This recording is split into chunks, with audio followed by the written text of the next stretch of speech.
Three, two, one. Hello, everyone. We are really pleased to have you with us today on a Sunday, on a sunny Friday afternoon for an exclusive workshop on how to optimize your LinkedIn account and attract opportunities. Delivered by Christine Molko, communications consultant and LinkedIn coach. A little bit about Christine's background. Ms. Molko has more than 10 years of experience working in fields of fashion, automotive education, and technology. She has collaborated with brands like Goodyear, the University of Cologne, and Hugo Boss. She graduated with a master's from Ludwig Maximilian University and studied business and economics at Harvard University. By day, Christine leads the communications team at the SNT, a technology research center at the University of Luxembourg. And in her off time, Christine helps clients to elevate their brands and professionals to boost their careers. She has also hosted the first LinkedIn local event in Luxembourg back in 2018 and is contributor to the first LinkedIn campus editor in Luxembourg. On the moderator side, we have my colleague and co-host Alex Panikin, head of partnerships and ecosystem development at The Loft. He's been master of ceremony all over the world, interviewing leaders from all walks of life, from fintech to thought leaders to priests. Thank you very much to both of you for being with us today, and the screen is yours. Thank you, Anthony. You are really too kind. The priest was the good one. Guys, as you know, we don't do webinars just for the sake of doing them. Why the one on LinkedIn? Because it's still surprising, but even today we have people who don't have LinkedIn profile or are not using LinkedIn. So the usual excuse we've got is I'm not looking for a job. And it's surprising because LinkedIn is not just for job seekers. And I hope that's what you're going to understand today. LinkedIn can be a powerful tool to build your network, to find clients, to find partners, and to gain or even maybe share expertise. And we have an expert in LinkedIn with us today. So thank you, Christine, to be with us. So Christine, tell us everything about LinkedIn. All right. Well, thank you for the introduction and for hyping me here. I'm the LinkedIn expert. Disclaimer, there are people out there who know way more than I do, and that's valid for whatever field you work in. You're never the best of the best. And this will tie in to one of the sections we're going to talk about when it comes about being yourself versus bragging. A fine line here. But let's get into the presentation because we don't have much time and there's so much ground to cover that I think we start right away. So I became interested in promoting LinkedIn in Luxembourg because I feel that in Luxembourg specifically, about 80% of people on LinkedIn are actually passive users. So there are people who usually set up a profile one time and then not ever get back to it until they meet someone in a company and connect with them. But they don't really use it to actively pursue their goals.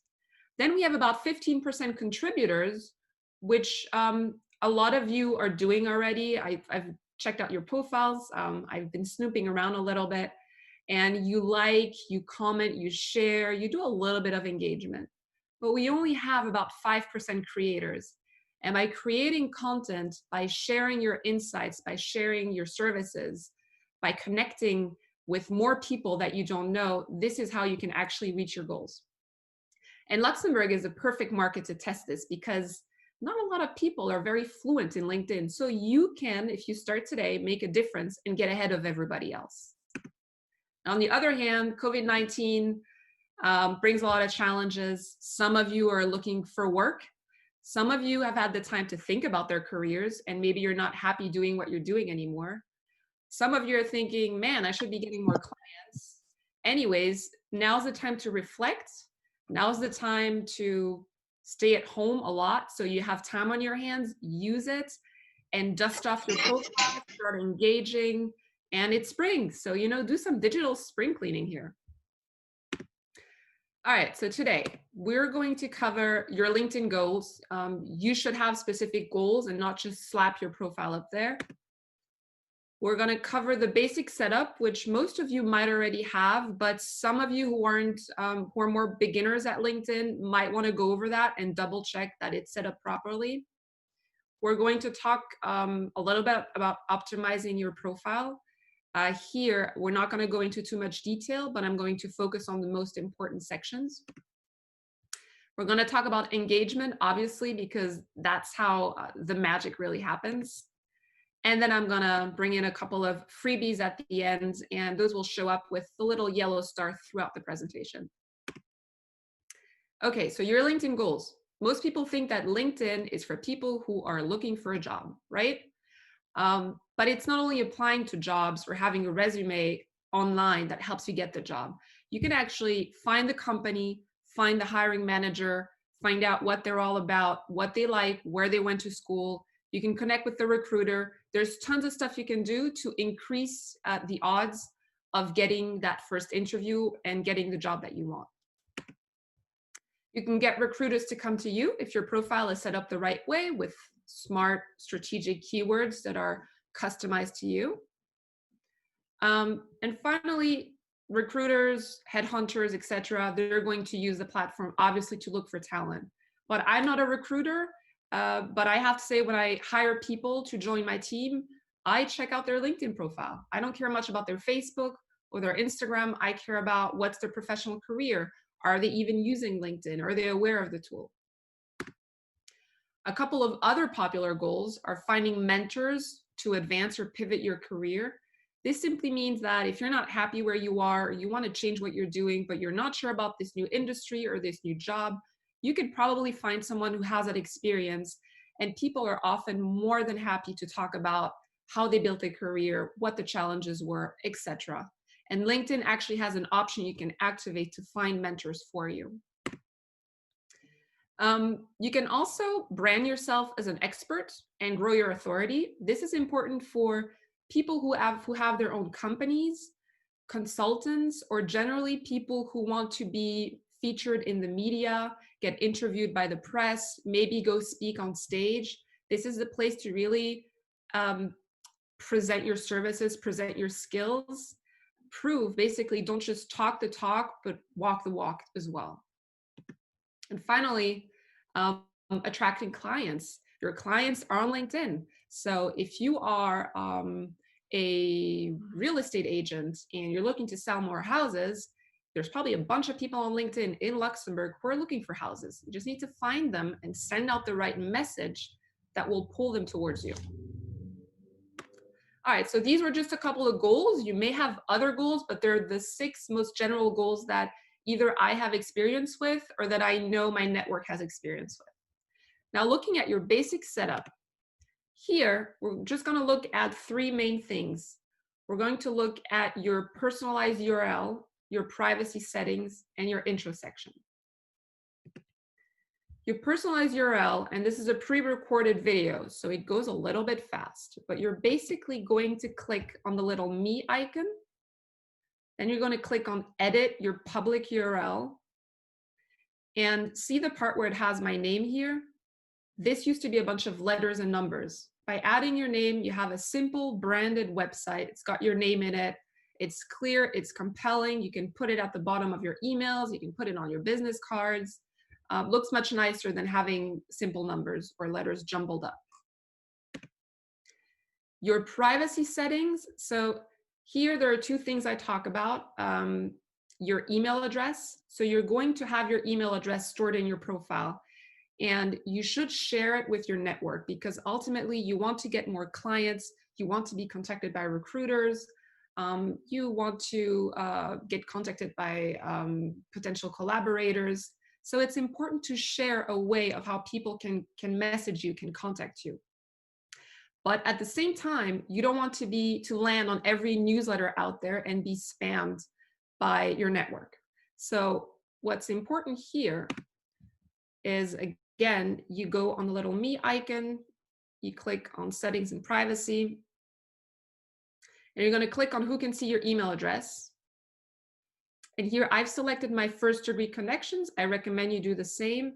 And this little button here, you're going to click no, because that's going to prevent people from mass downloading your email address to put on a mailing list. The second thing we're going to do is change how others see your LinkedIn activity. Here, the 4th item down, which is share job changes, education changes, etc. You're going to click on that and select no. This is important before you start doing anything on your profile, because if this is activated, every time you change a single comma, an accent, you add a job, you remove a job, your network gets a notification every time, and that feels like spamming. So just check no in this location. And I actually have my own no all the time because I don't really want to update my network every time I change something. But that's your prerogative. And finally, the intro section. Here, really basic stuff, but I still see it happening sometimes. LinkedIn is a professional network, which means your full name needs to be there. People want to do business with real people. They don't want to do business with Christine H or Chris H or CH. They want to do business with Christine Homolko. If you're looking for jobs, recruiters are going to type in your name and they're not going to find you if your real name is not up there. Same goes for clients. Same goes for anyone who's looking for you, basically. So your full name needs to be on your profile. Location, that's fairly easy, straightforward stuff. Where you are at the moment, you can select your current job, you can add a university if you've been to one. This can always help when people go on your profile and, for example, they notice, hey, we went to the same school. That's meat for discussion, and it will motivate them to reach out to you. You can also add your company website, your private website. And the second item that I want to talk about is photos. So I know that actually it's all over the web. Any tip you get concerning photos is you need to have a professional headshot there. A profile that does not have a photo does not get nearly as many clicks and awareness as one that does. And you don't have to go to a professional photographer for this. And a phone can take really good pictures these days. Wear something professional, put yourself against a plain background, and smile, because people are emotional beings and we tend to prefer people who look approachable and friendly than people who just look like they got out of jail. The second photo that I want to talk about is the background photo, and that is so underused in Luxembourg, specifically in Luxembourg.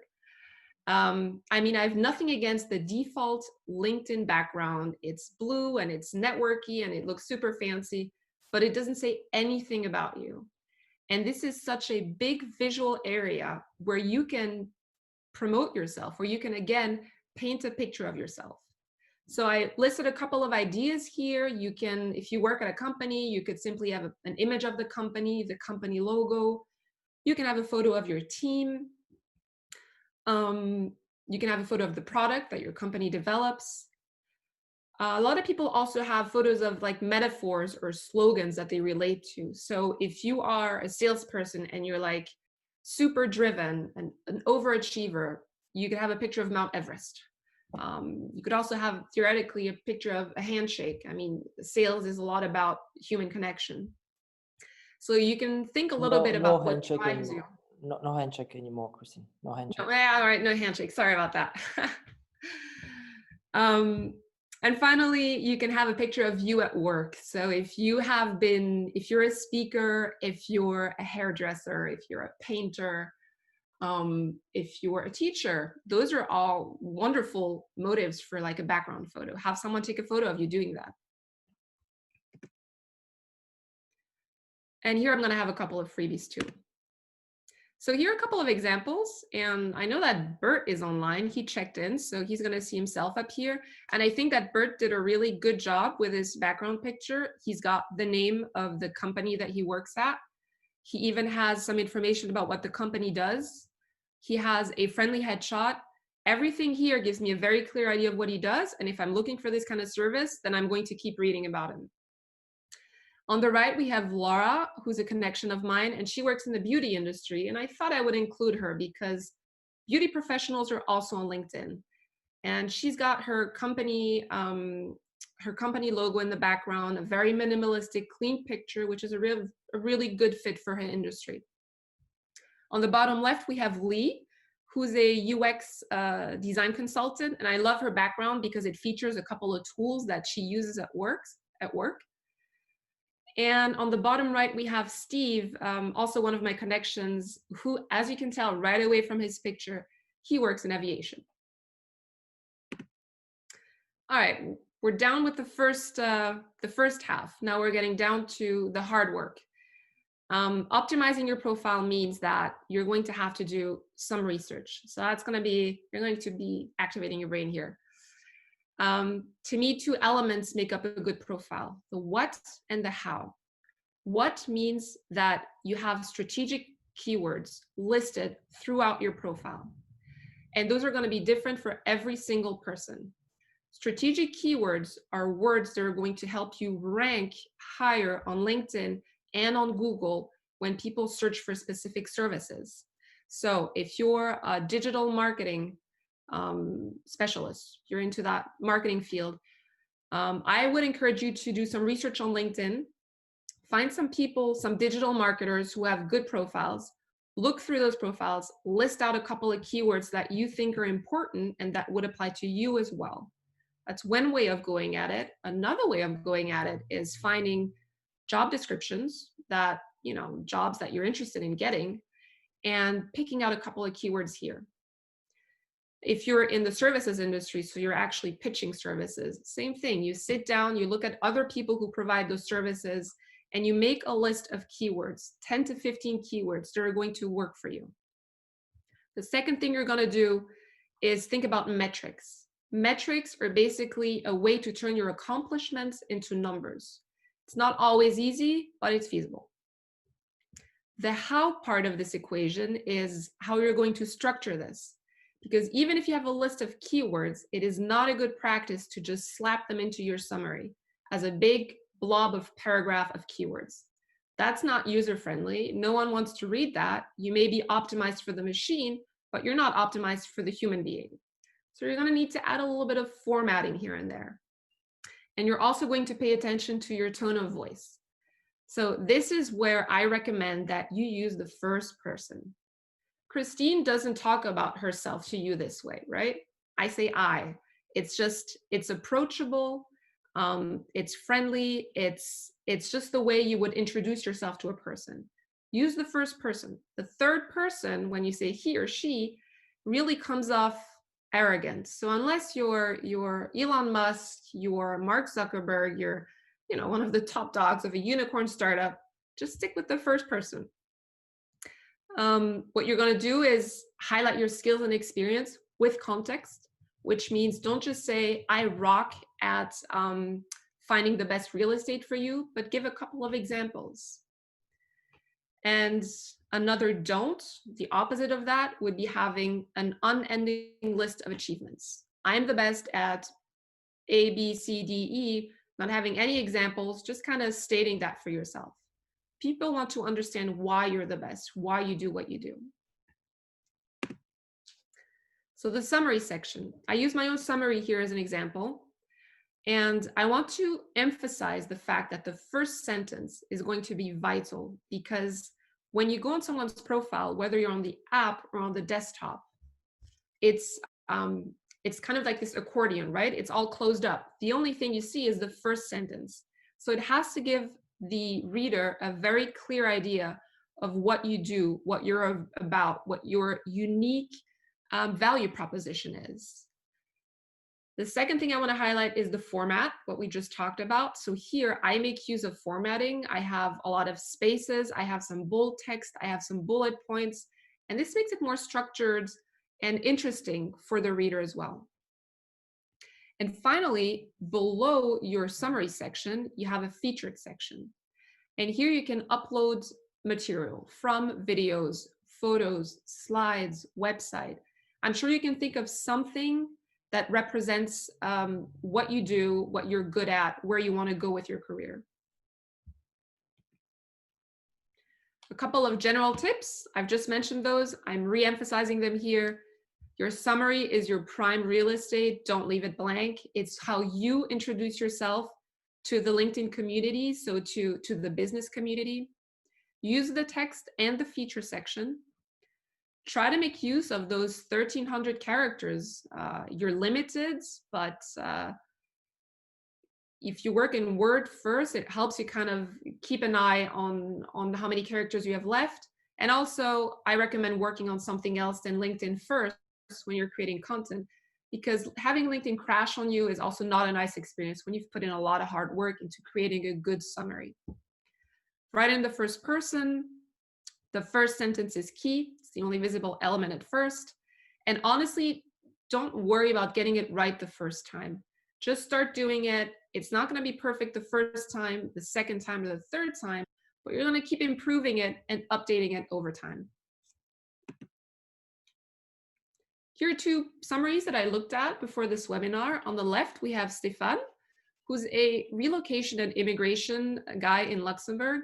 And his first sentence to me is crystal clear. I know exactly what he does. And he even has a call to action in here, which is great.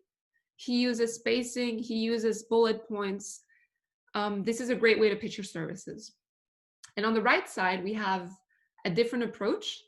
Eric uses humor in his first sentence, and never underestimate humor. Emotion is so much more powerful than facts, and it makes you want to read more about Eric and find out more about what he does and why he's good at it. Moving over to the experience section. Here, 3 things are important to me. The structure needs to be consistent, it needs to be visually appealing, and you need to be strategic about what you put in here. We're not talking about pulling up your resume on Word and copy pasting everything over in your experience section. You have to make a couple of selections. You have to select the highlights of your career here. So structure-wise, usually what I tell people to do is for each position, give a brief overview of what your role was, what you did at this company. List out your main responsibilities and list out a couple of strong achievements. To make it visual, ensure that you're linking to the LinkedIn pages of those companies. It's so much better to have the logo of a business than to have the default building icon that LinkedIn inserts for you. Also think about uploading relevant media. So any presentation slides, photos that link to your position while you were at this company, that's good material as well. And here again, use formatting, use bullet points, use spacing. Don't just condense everything into one paragraph that's hard to read. Being strategic means, again, using your keywords here, using numbers when you talk about achievements, and keep your bullet list size reasonable. I recommend no more than 6 or 7 bullet points, because if you have 20 bullet points, people are going to stop reading after the 5th or so. I have some freebies here at the end as well. I feel like I'm speeding through this, Alex, really. You're doing good. I hope I didn't tell people to take something to write everything down. I hope that you guys are making notes or that you can make sense of what I'm explaining here. All right, here's an example of an experience section that doesn't have all of the formatting options that I've mentioned before, but I think Isabelle has done a really nice job at explaining what she did in each role that she's had and of highlighting her achievements. So if you have the time, go check out her profile. It's a very interesting experience section. In terms of skills and recommendations, this is an important section, and way too many users here don't have a really empty, sad-looking skills section. And it's not difficult. Once you have your keyword list, you're going to go in the skills section and pick a couple of business skills and soft skills that align with your career and with your goal. Once you have that, you pick the top 3 skills that are most important to you, and you select them as, I think it's called top skill. Because when people visit your profile and want to endorse you, those are the 3 they're usually going to endorse. So pick them wisely. And again, a side note here, it's absolutely okay to endorse new connections and to ask for reciprocity. So I have people connecting with me who are going to just go ahead and endorse me. I'm going to say thanks and ask them, can I return the favor? What are you looking to highlight in your career? But it's fake. I mean, it's not real recommendation. I get these comments sometimes. So it depends how clear of a conscience you want to have. I personally try to be honest. So if someone is asking for endorsements, I'm going to go look at their profile, look at their career, what they've done, And if I see it's someone who's been working in my field, in marketing for the past 10, 15 years, I have no problem endorsing marketing skills. If it's someone who's working in marketing and who wants me to endorse his skills in landscaping, I might have an issue with that. It really depends on your preference, but just try to be smart about it. You can also get to know your connections before endorsing them. It's all up to you, but ultimately, you're going to need people to endorse your skills. You're going to need to research their profiles. You're going to need to create connections with them. So recommendation is important for you. You Yeah. think it's important to have that on your profile. Okay. It's important and also matters. It also affects your ranking on LinkedIn, what searches you come up for. So even if you have the right keywords in your resume, in your summary section, if I have the keywords digital marketing throughout my LinkedIn, it helps that I have it here, because if it's in my top skills and I get over 100 endorsements from people who are also skilled at this, I'm going to automatically rank higher in LinkedIn search results. Okay, perfect. Yeah. All right. Recommendations. This requires more work than endorsing skills, but it's worth it because it's personalized. It's usually more authentic, which was one of your concerns, Alex. And here I have a very simple three-step process. The first step being you reach out to the person, you ask them if they have time to write you a recommendation and that you'd be really happy about it. Second step, I usually send them a couple of keywords or offer to draft a few ideas for them to write their recommendation around. And the third step is simply saying thank you and offering to do the same for them. Choose your people wisely. Here, I would never ask a new recommendation, a new connection to make me a recommendation. I will ask someone who I work with, so a colleague or a client, someone who I personally know. I will also, I've also asked digital connections, so people I've met through LinkedIn, but who I've been engaging with for a while. So we've been messaging, we've been maybe working on projects together. So that's okay too, but it's something that you don't go out and ask for recommendation a week after connecting with a person that you didn't know before. So this one is more personal. So I have a question from Najia. Is it okay to have reciprocal recommendation? It sounds weird to me. Reciprocity as in, for example, I would recommend you, Alex, and then you expect me to recommend you. Yeah. Is it, again, not too fake, or how you say? Yeah. No, it's absolutely okay. Okay. Yeah.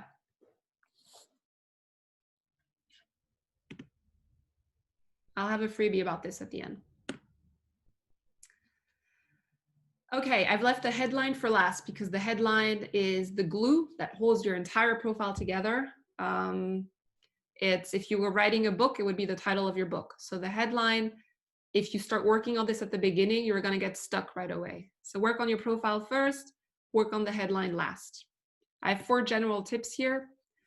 Don't use the default headline. If you leave it blank, LinkedIn uses your current job, I think your current title, and it's a waste of space. So don't do that. Avoid super creative words. I know it sounds very cool when someone says, I'm a marketing ninja at so-and-so, or I'm a rock star engineer, but they're not going to help you in your rankings in how you appear in searches. Think about your keywords here. So again, if you look at your keyword list, maybe use the most powerful keyword or the one that summarizes everything, or maybe use 2 or 3 keywords in your headline. And definitely try to use this 120 character limit. It's tough, but I've seen really short headlines. And I think, for example, Bert, your profile is a really good profile, but I definitely think you could make use of that headline more because you have a lot of stuff to offer.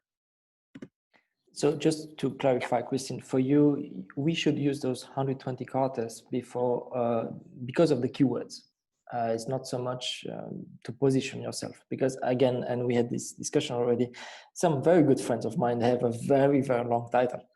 And I don't even have time to read all the titles. So what's your intake on that? your headline is to position yourself.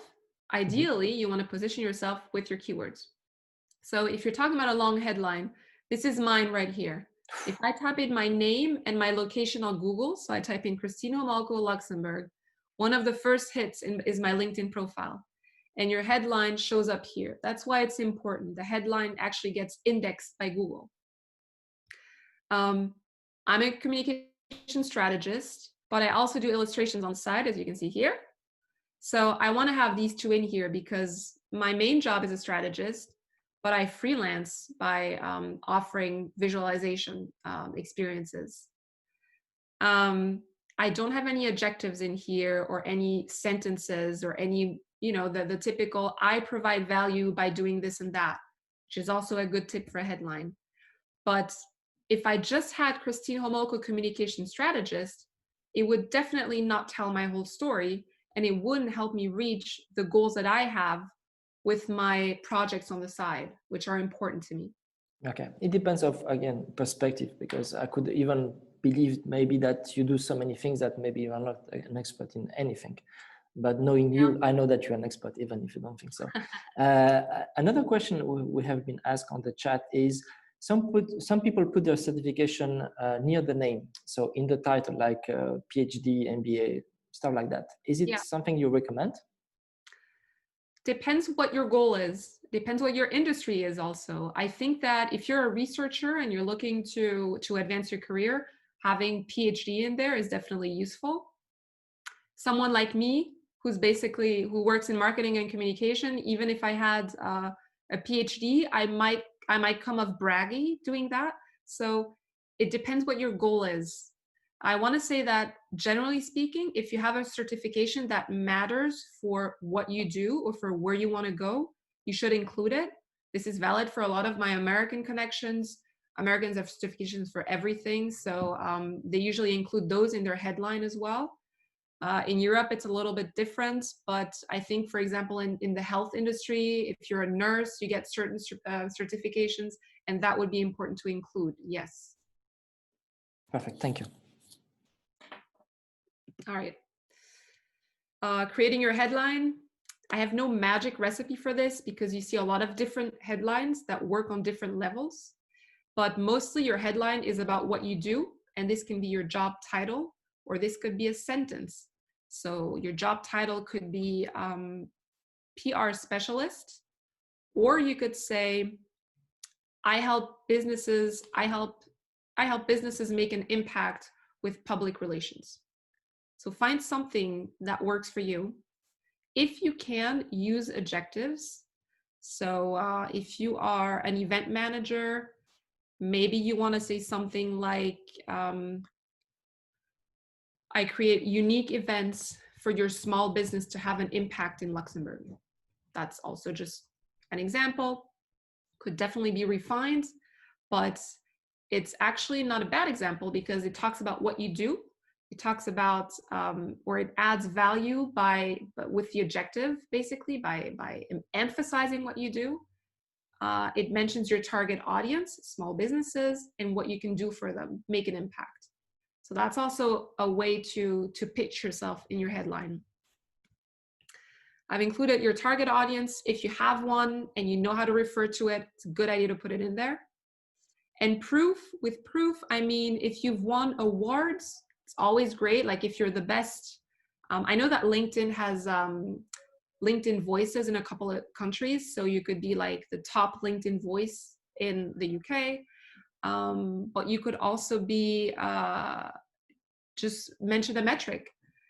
Successfully managed 285 events in 2019. So some proof that what you do is actually real and has results is always great to mention.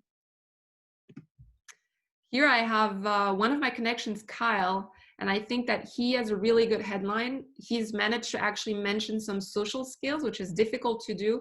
I would only recommend doing that if it has a direct relationship to your job.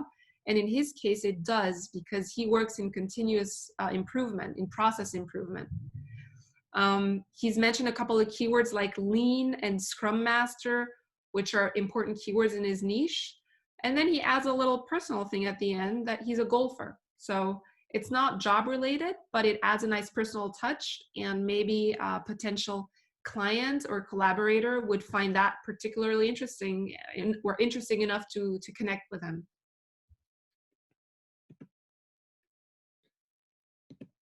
All right, and a couple of other sections that I'm not going to go into detail here. You have your education, awards, certifications, volunteering, interest, etc. Fill those out, yes, but don't get hung up on them. They're not the ones that are going to matter most on your profile. So to summarize the profile optimization section, once you've defined your career goals, you got to find and use your keywords consistently throughout your profile and update it regularly, because it's not a piece of paper that you fill out once and you forget about it. It's actually a living thing. And now you're actually all set up and we can begin with engagements. So engagement basics. I'm going to talk about connecting, engaging, and creating content. And connecting, to me, still needs a couple of minutes to spend on, because I've received a couple of connection requests before this event, and I receive some regularly, and some of them are personalized and you feel excited about getting to know the person. And others are just kind of, all right, well, this person wants to connect with me. I'm not sure why. You got to look at their profile and yeah, all right, sounds good or doesn't sound good. So I feel like there's this etiquette that hasn't been promoted enough on LinkedIn. The first thing I want to mention is don't be obsessed with metrics. I know that everyone wants to get to that magic 500 plus amount of connections. If you're not there yet, I understand the frustration. Everyone's been in your shoes, but don't focus too much on the number. Don't rate quality over quantity, because you're going to get connection requests for some people who you have nothing in common, who maybe have no profile picture, who don't have their full name, who have a half full, half empty profile. And these are the dubious profile, I call them. And I would be careful with those, because there are some bots on LinkedIn that are just trying to collect your information and spam you. And then there's people who don't really know what they're doing, don't really care, just care about the numbers. And that's also not specifically someone you want to have in your network. So don't be too obsessed with the metrics. Do connect with people you don't know, because how else are you going to develop your network if you don't do that? When you go to a physical networking event, you also go there to meet new people. Same thing on LinkedIn. Be careful of those profiles that look empty or a little suspicious. And finally, the most important points, personalize your request to connect. It makes it so much easier to say yes for the person on the other end. If you think about it, if you go to a networking event, you don't throw your business cards at people either, right? You go there, you introduce yourself, smile at them, say something nice. And I will have a freebie about this at the end if you're not sure what to put in your invite request. Quick question from my side. How do you refuse those people, dubious people, or where you know they will ask you or want to sell you something? Usually I don't respond because I don't know if you refuse those people if they receive a notification. How does it work? What's your recommendation? How do you do? When you decline an invitation to connect, the person doesn't get notified. Nothing happens on their end. They just don't really see that you've accepted. Maybe they're going to invite you again in a couple of months, but they're not going to get notified that you rejected their invitation. What I have had is people whose connection request I accepted, and then they started spamming me, and so I simply removed them. Okay. Usually I took the courtesy of emailing them first, messaging them and saying, I'm not really interested in the services you're pitching. And if it continues, I remove them. Yeah, that's one of the questions of Denise. Is it possible to remove contacts that are no longer relevant either? So it's something you recommend? Yes. Perfect. Yeah. And by the way, on your LinkedIn feed, if you have some connections that post a lot of content that you don't find relevant, but you want to be connected to that person, you can also filter out these updates. So for example, if you're connected with me and sometimes I post a lot of stuff and you're like, I can't stand this stuff anymore, I like her, but I want to see another post, you can actually mute these notifications coming from me. Quick side note on connecting on the LinkedIn app, because it creates a lot of frustration for some people. It's not the same as on the desktop. So here I have Manon Loison, who's the head of marketing at The Loft. I connected with her last night. And instead of clicking on connect, I'm clicking on more ... because then I get the option of personalizing my invite request. If I just click on connect, she just gets a request to connect, that's it. But if I do click on more, I get the option of sending her a nice little message.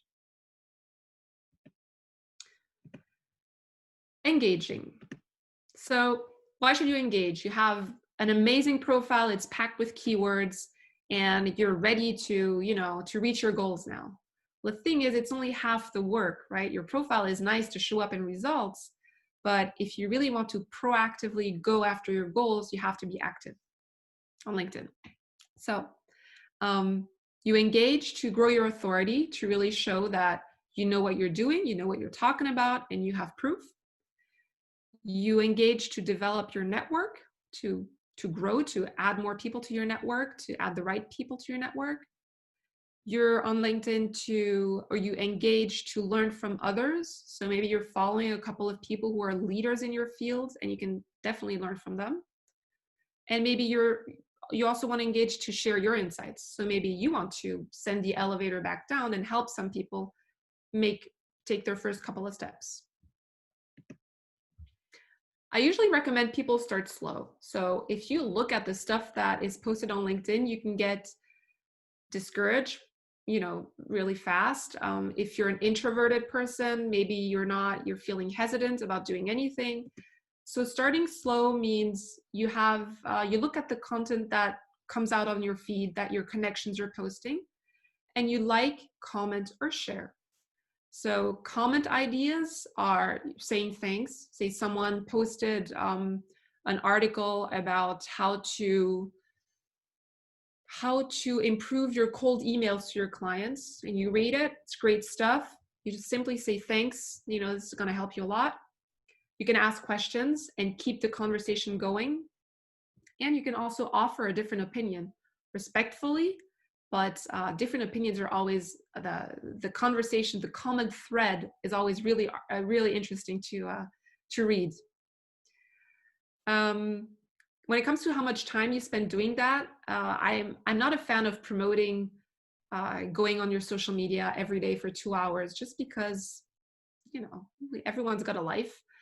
But I do recommend you set up a schedule for yourself. So if you really want to start having an impact on LinkedIn, set up a schedule where you, at minimum 1 day per week, sit down after work for 15-20 minutes and start engaging like that. How much time do you spend on LinkedIn? How much time do I spend on LinkedIn? Yeah.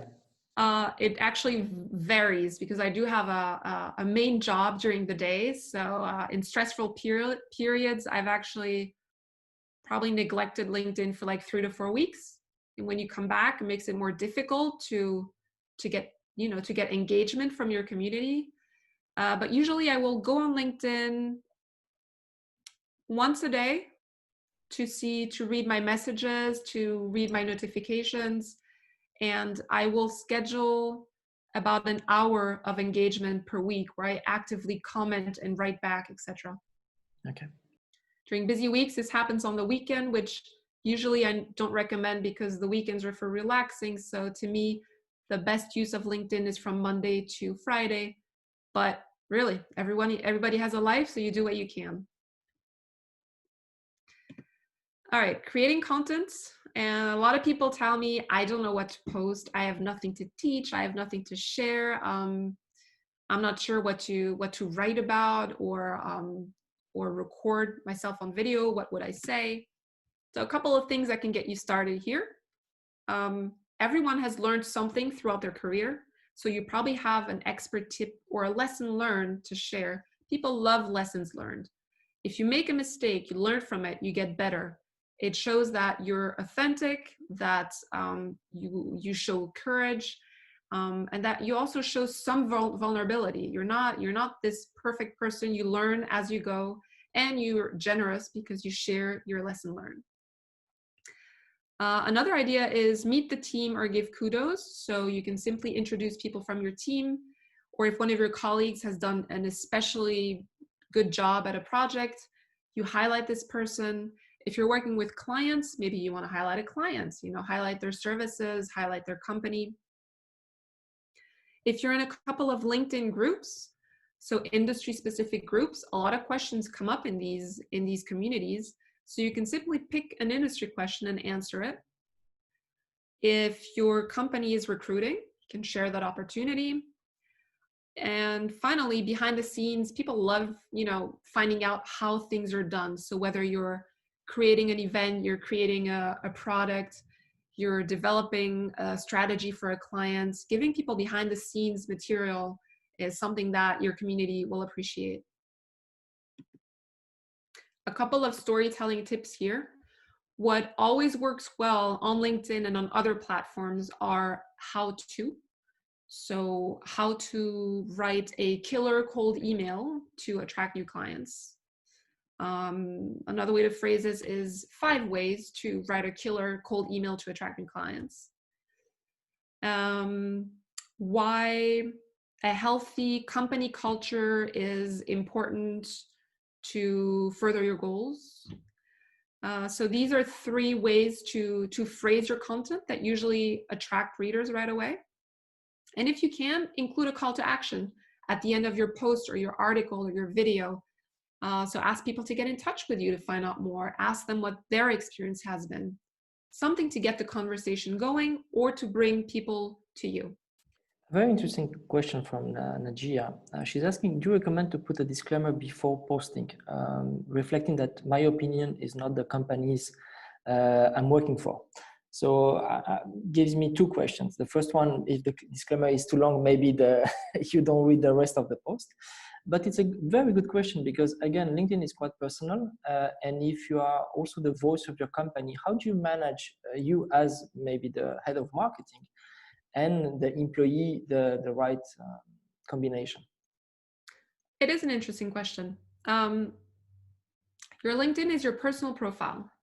So unless your profile is about promoting the company, like we saw earlier with Bert's profile, right? He's got governance in his cover, in his headline. So his views are obviously very closely linked to his company. If you're working for, working for a big 4, you're working for PwC, and you don't have PwC in your header, but you have a photo of something marketing relevant or something something that relates to your goals, I don't think that it's necessary to do that. I personally wouldn't recommend it. If you have a disclaimer at the beginning of every article or post or video, it doesn't add any value, in my opinion. You might actually achieve the opposite, that people won't really be interested in reading more of your stuff because it's the first sentence. So it's what's shown to people first. So I wouldn't recommend it. And as a company, do you have a recommendation for your employees if they are posting something job related? The tone they should use, how they should write? Again, it's So ideally you have a social media policy at your company, and you give them specific recommendations about what the tone of voice, what you just mentioned, the graphics they can use, the information that they're allowed to share, because you're not allowed to share everything. So if you have a policy like that, share it with your employees. Definitely, that's the best practice you can put in place. Perfect. Thanks. To conclude the creating content part here, we're just going to look at quickly what type of format LinkedIn has made available. And here you got to ask yourself what you're comfortable with. A text update, so your classic post is the easiest update, the easiest content you can create. Photo update is also an option. People are visual, so I would be careful with sharing private photos. No, I don't think LinkedIn is the space to post vacation pictures, pictures of you going on a road trip, etc.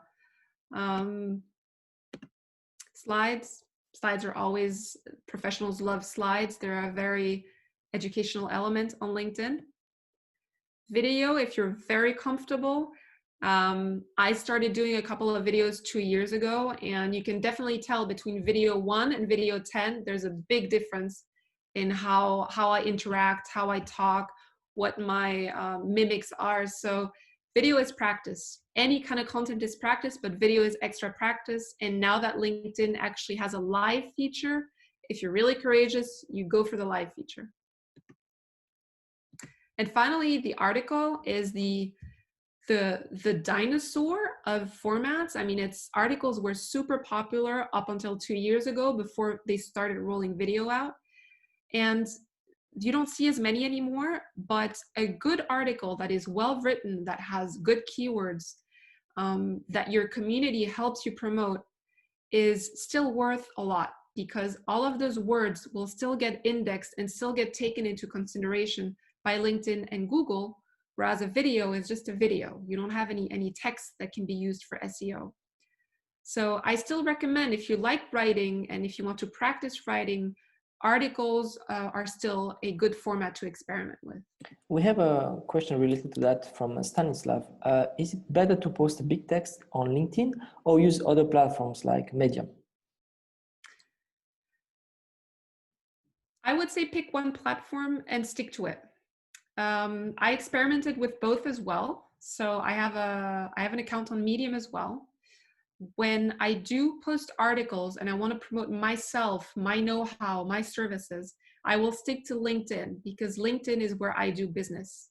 If I start posting that stuff on Medium and I'm going to start dragging people away from LinkedIn and bringing them to Medium, I'm going to reduce my influence on LinkedIn itself, on the one hand, and on the other hand, LinkedIn does not favor external links.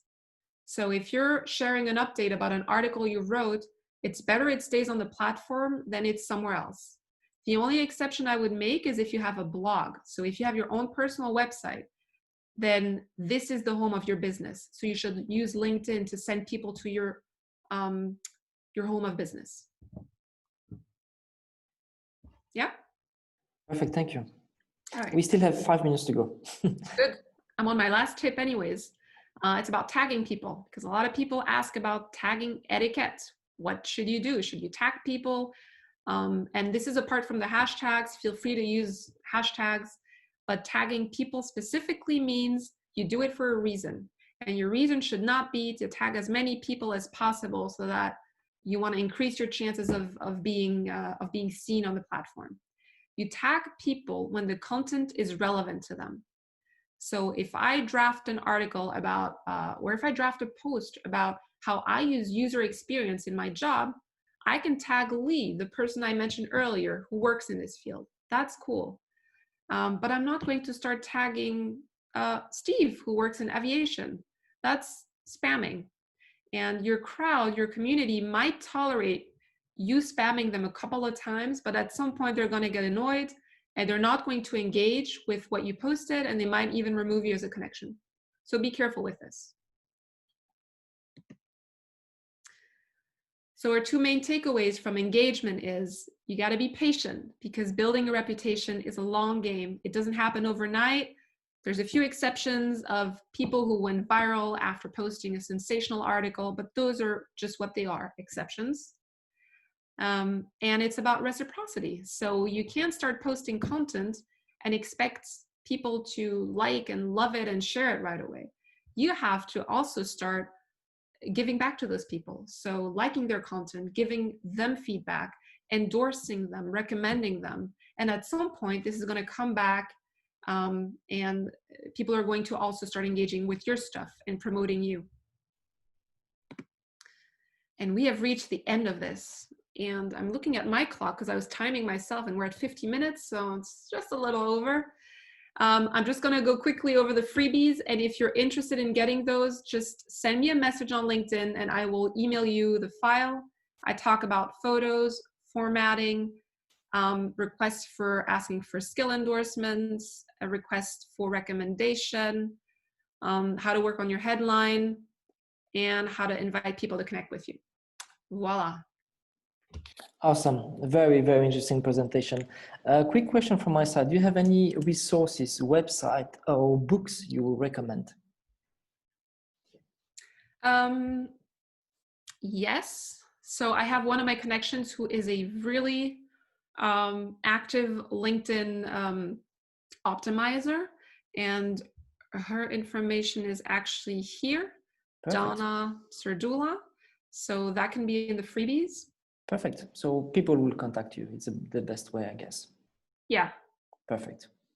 Any more question from the chat, guys? One more question. We still have the time. So I think you already answered most of the question. Thanks, Christine and the Loft. Good time. Very interesting presentation. Just good feedback and good comments. I think we went through most of it. Thank you. Thank you so much, Christine. So I will get in touch with you regarding if we can share the video that has also been asked before. Thank you again. Anthony, anything you want to add for the next sessions?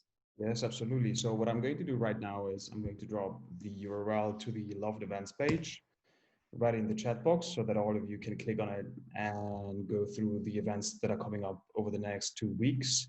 I just want to touch upon a few ones that are incredibly relevant and that are going to take place right next week. We have on Wednesday, you can join us for the Thought Crisis Leadership webinar, A New Cyber Landscape, with Christoph Bianco and Pascal Schleichen on cybersecurity best practices post-COVID-19. On Friday, May 15th, we have a webinar with the Luxembourg employment agency, Laura Preusch, DU Recruit, and Mulberries about the latest aid schemes and opportunities to seize. We also have a very exclusive series starting next week called International Leadership Perspectives, where we are hosting directors and heads from the International Monetary Fund, the OECD, and other renowned international thought leaders like Ramin Aniromat, who's considered among the top 100 smartest individuals in Germany and top 40 under 40. If you want to get more information about those events, all you need to do is to go to click on the URL that I've just put in the chat box. We're also inviting you, last but not least, we're also inviting you to our virtual FinTech Friday on Friday, May 15th, with our DJ band Leo playing live and supported by Fox Drinks, who's delivering discounted drinks to your doorsteps by applying the Loft promo code. You can find more information just on our Loft webpage as well. Alex, Christine, it's been a pleasure to have you with us. So we should send some beer to Christine to start with. And share all the information you just said on our LinkedIn profile. Thank you again, Christine, and hope to have you with us next Friday for FinTech Friday if people want to engage more with you. Sure, sounds good. Thank you. To get in contact with Christine. Thank you. Thanks. Have a good weekend, everyone. TGIF, right? TGIF. Thank you, Christine. Take care, everybody. Stay safe. Bye-bye. All right, thank you. Thanks a lot.